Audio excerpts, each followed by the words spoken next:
first real test of this saw yielded a couple surprising results. The saw has way more power than I thought it would have.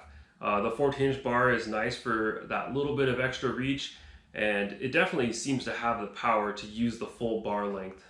In a couple of our cuts, we got down pretty low on the trunk, and the trunk was really approaching the 10 and 12-inch diameter size using most of our 14-inch bar. And the saw never bogged once. It performed flawlessly in all of those over-demanding tests. Even after a long day of work, we ended up going through 2 sets of batteries on this saw, and it never once skipped a beat, it never jammed up, and it didn't bog down while it was cutting.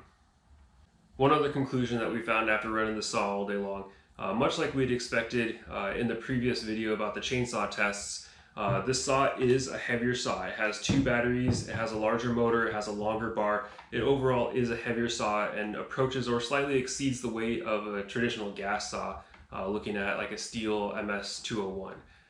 These right about are the same weight as a gas saw, and if you went into it with the expectation that it would weigh as much as the 18-volt top handle saw, you're going to be in for a little bit of a surprise in the wrist and forearm fatigue department.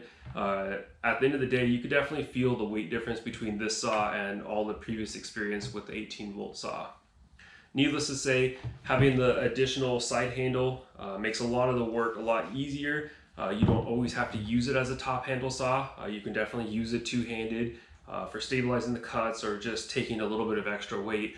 But as a branch starts to fall or limb starts to fall, it definitely has the flexibility to hold it only one hand and catch the branch or protect yourself from the falling branches.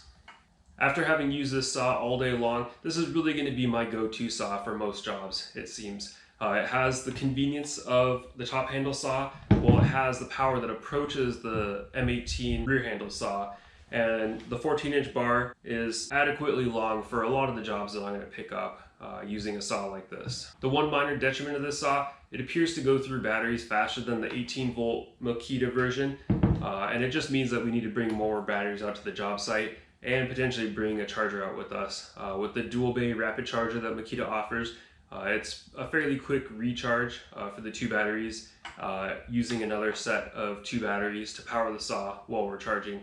And the ultimate rotation, we might end up bringing 6 batteries out to a job with us so we can be continuously charging, letting batteries cool, using batteries, whatever the case may be for an overly demanding situation, much like this tree.